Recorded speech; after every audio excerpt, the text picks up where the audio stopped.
Okay okay side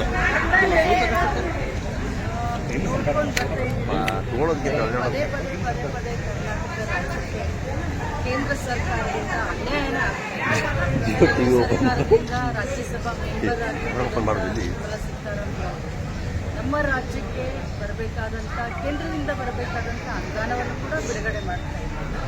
ಜೊತೆಯಲ್ಲಿ ಏನು ನೆನಪಿಗಿರ್ತಕ್ಕಂಥ ಯೋಜನೆಗಳು ನೀರಾವರಿ ಯೋಜನೆಗಳನ್ನು ರಾಷ್ಟ್ರೀಯ ಯೋಜನೆಗಳಾಗಿ ಘೋಷಣೆ ಮಾಡಿದ್ದು ಹೋದ ವರ್ಷದಲ್ಲಿ ಹೋದ ಬಜೆಟ್ ಮಾಡಿದ್ದು ಕೂಡ ಇನ್ನೂ ಕೈಗೆತ್ತಿಕೊಂಡಿಲ್ಲ.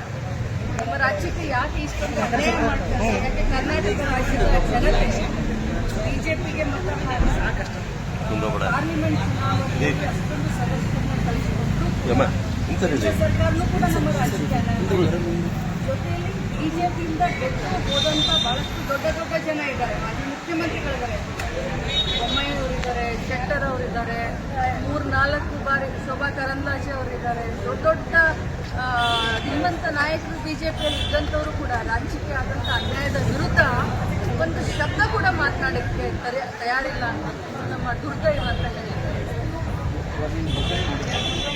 ಇವತ್ತಿನ ಬಜೆಟ್ನ ನೋಡಿಕೊಂಡೇ ಬಂದೆ, ಅಸಮಾಧಾನಕರ.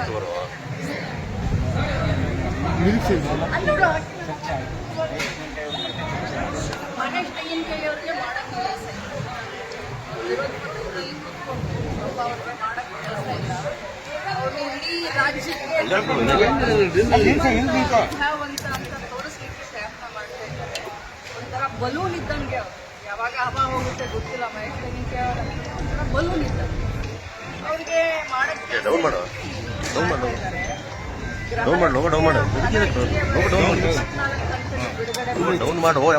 2 ಕಂತನ್ನ ನಾವು ಬಿಡುಗಡೆ ಮಾಡ್ತಾ ಇದ್ದೀವಿ ಅಂತಂದ್ರೆ ಟೋಟಲ್ ಆಗಿ 26 ಕಂತು. 26 ಕಂತು ಅಂದ್ರೆ ಒಬ್ಬ ಮಹಿಳೆಗೆ 52,000 ರೂಪಾಯಿಗಳನ್ನು ನಾವು ಕೊಡ್ತಾ ಇದ್ದೀವಿ. ಆದ್ರೆ ಅವ್ರಿಗೆ ಕೆಲಸ ಇಲ್ಲ ಅಂತ ಹೇಳುತ್ತೆ. ಬೇರೆ ರಾಜ್ಯದಲ್ಲಿ ಏನಾಗ್ತಾ ಇದೆ, ಅವ್ರು ಕೊಟ್ಟಂತ ಮಾತನ್ನ ಏನಾದ್ರು ಸುಮ್ಮನೆ ಇದ್ದೀನಿ ಅಂತಂದ್ರೆ ಅತಿಯಾಗಿ ಮಾತನಾಡ್ತಾರೆ. ಅವ್ರಿಗೆ ಯಾವ ಭಾಷೆಯಲ್ಲಿ ಉತ್ತರ ಕೊಟ್ಟರೆ ಅವ್ರಿಗೆ ಅರ್ಥ ಆಗುತ್ತೋ ಆ ಭಾಷೆಯಲ್ಲಿ ಉತ್ತರವನ್ನು ಕೊಡ್ತೀನಿ. ಕೇವಲ 5,000 ಕೋಟಿ ಅಲ್ಲ ಮೇಡಮ್, 15,000 ಕೋಟಿ ಕೊಡಬೇಕು, 6 ತಿಂಗಳು ದುಡ್ಡನ್ನು ಕೊಡ್ತಾರೆ. ಅದು ಲೆಕ್ಕಪತ್ರ ಹೇಳಲಿಕ್ಕೆ ಅವರೇನು ಆರ್ಥಿಕ ತಜ್ಞರಲ್ಲ. ಸರ್ಕಾರದಿಂದ ಏನು ಭರವಸೆಯನ್ನು ನಾವು ಕೊಟ್ಟಿದ್ವಿ ಅದನ್ನು ಮನೆಯೊಳಗೆ ತಲುಪಿಸುವಂಥ ಪ್ರಾಮಾಣಿಕ ಅವರ ಕೆಲಸ ಕಾರ್ಯ ಏನಿದೆಯೋ ಅದನ್ನು ಅಚ್ಚುಕಟ್ಟಾಗಿ ಮೊದಲು ಮಾಡಿ ನನ್ನ ಮನೆಯನ್ನು ಸುಧಾರಿಸಿಕೊಂಡು. ಬಿಜೆಪಿ ಸರ್ಕಾರ ಇದ್ದಂಥ ಸಂದರ್ಭದಲ್ಲಿ ಬಿಜೆಪಿಯವರಿಂದ ಈ ರಾಜ್ಯಕ್ಕೆ ಏನು ಬಹಳಷ್ಟು ಗಂಡಾಂತರ ಇತ್ತು, ಏನು ಬಹಳ ದೊಡ್ಡ ಕೆಲಸವನ್ನು ಮಾಡಬೇಕಾಗಿತ್ತು, ಏನು ಮಾಡಿಲ್ಲ, ಗಮನಿರಸೆ ಮಾಡಿದ್ದು.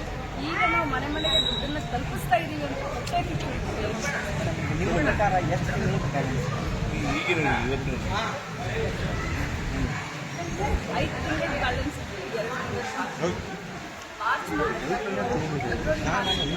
ಫೈನಾನ್ಸ್ ಡಿಪಾರ್ಟ್ಮೆಂಟ್ ಮಾನ್ಯ ಮುಖ್ಯಮಂತ್ರಿಗಳು ನನ್ನ ಪ್ರಕಾರ ನನ್ನ ಕಡೆಯಿಂದ ಹಳೆ ಬ್ಯಾಲೆನ್ಸ್ ಇದೆ,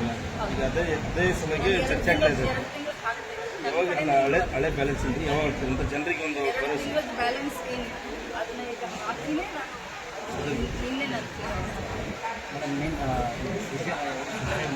ಪದೇ ಪದೇ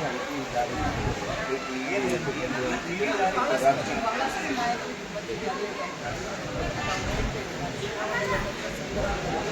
ಅವರ ವಿರೋಧಿಗಳನ್ನು ಮಟ್ಟ ಹಾಕಿ ಯಾವ ರೀತಿ ಆಯ್ಕೆಯನ್ನು ಬಳಸ್ಕೊಳ್ತಾರೆ, ಸೀರೆಯನ್ನು ಬಳಸ್ಕೊಳ್ತಾರೆ. ಭಾಗ